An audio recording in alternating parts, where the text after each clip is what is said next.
Hello and welcome to the second video in the pedagogy book series.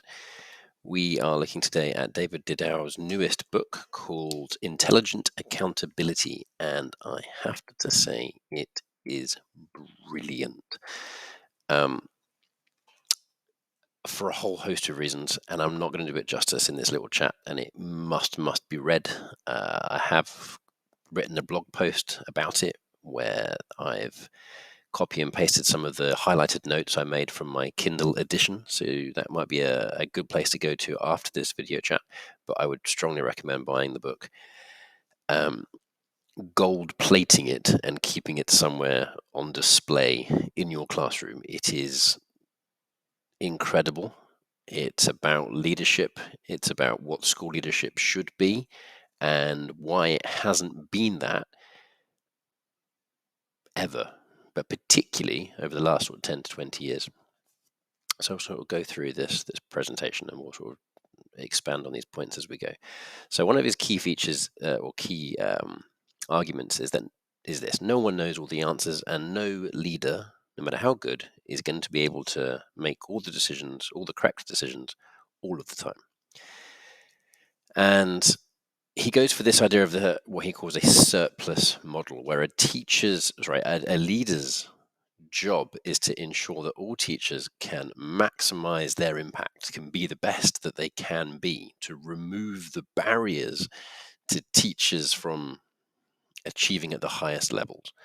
And I think that is blindingly obvious, and it's been so obvious to everyone in the profession for the last 20 years, but yet it seems like every single management decision that has been made in every single school on planet Earth over the last 20 years has been the complete opposite of that. It's been about how do we make life difficult for our teachers, how do we make sure that our students have the worst learning outcomes possible. It really has been an incredibly frustrating profession to be in.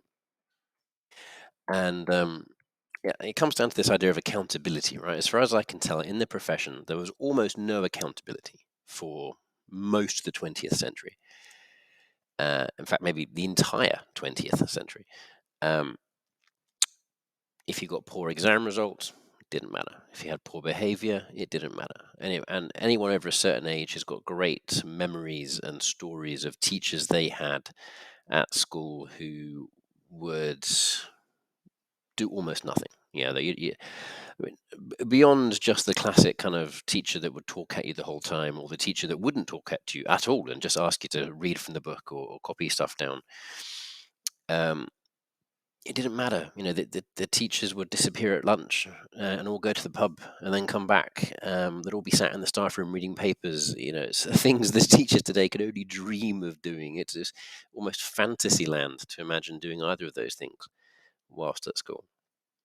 And so, yeah, then they went from a situation with no accountability to almost total maximum debilitating accountability. And this is basically when I entered the profession from around 2010.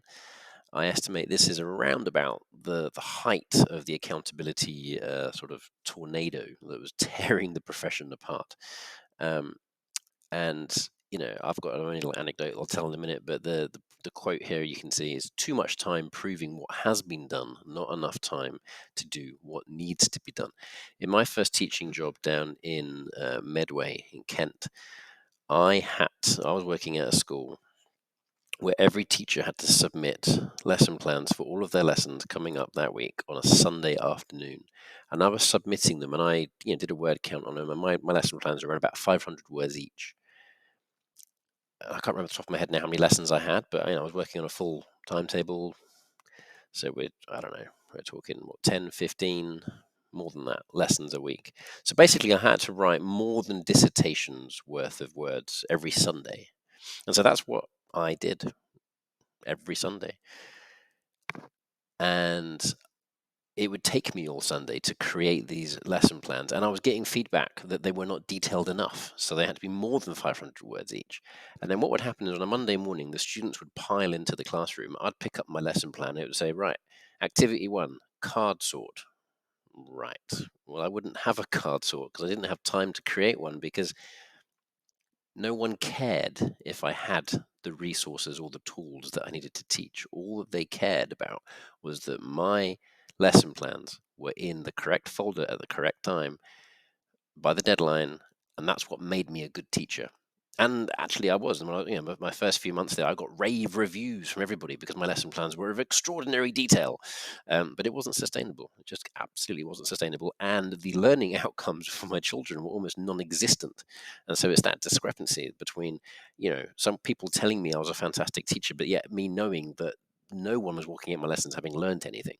And so it makes a mockery of the whole system. And so another fact I got from his book that I quite liked is that Britain has the second youngest teachers anywhere in the world. It really is a young person's game.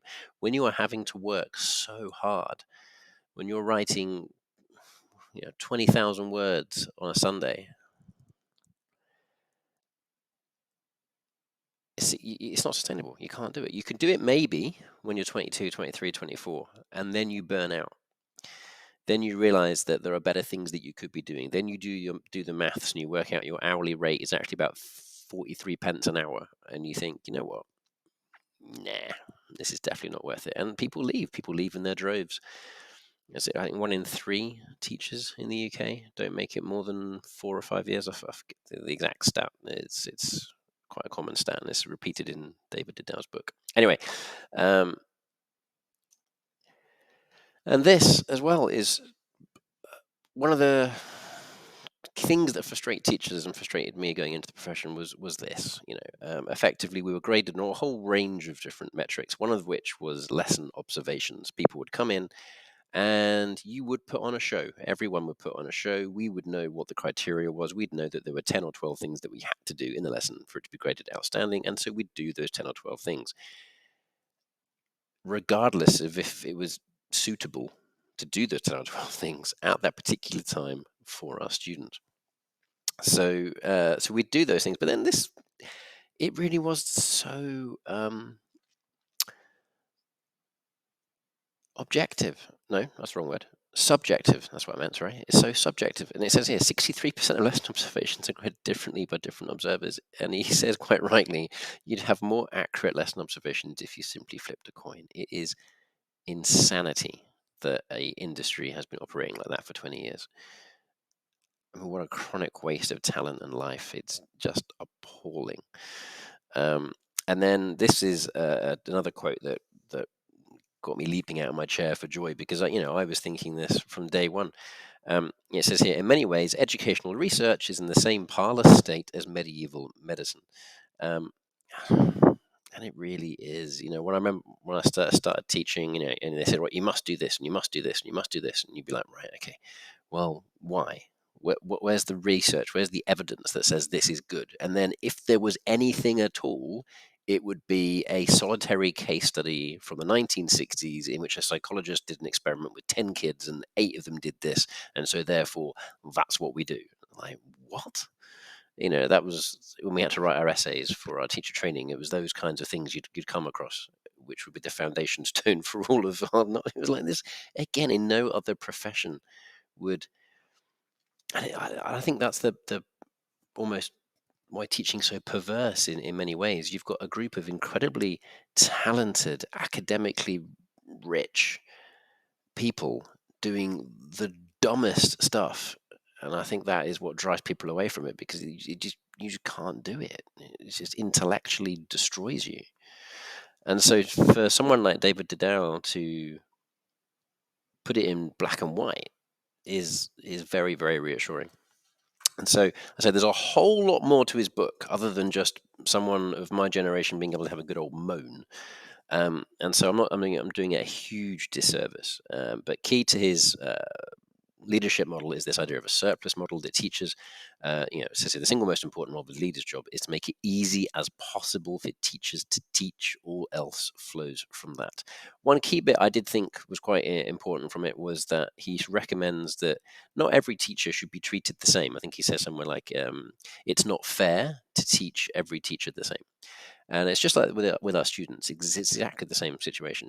Some teachers are brilliant in some areas and not so great in others. And then you'll have others that are obviously the opposite. And so just because one person is bad at, for example, marking their books, doesn't mean that every teacher in the school has to have book scrutinies every single week. Only that one teacher who's struggling needs the support. Um, you know, and it's, he's sort of the tyranny of operating at the lowest denominator. And for so long, we've done that in teaching, which again is absurd because that's precisely the opposite of what we should be doing in our lessons. So, why the leadership model seems to embrace all the worst parts of what a lesson should be is one of the many mysteries of teaching. Anyway, thoroughly recommend it.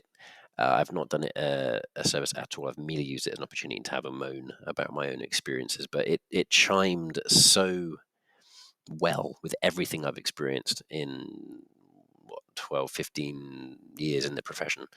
I've been at a variety of schools, public, private, UK, international, and the disease of teaching leadership is endemic, and this rips it apart, highlights it, makes it blindingly obvious, and offers solutions. It must be read by everyone in the profession immediately. In fact, I think all schools should close until everyone's had a read of it, and reopen in a week's time once we've had time to discuss it. It's that important. Go buy a copy now. Once you bought a copy, you can click on this link here and check out more pedagogy links at the Wolsey Academy website. Hope it helps.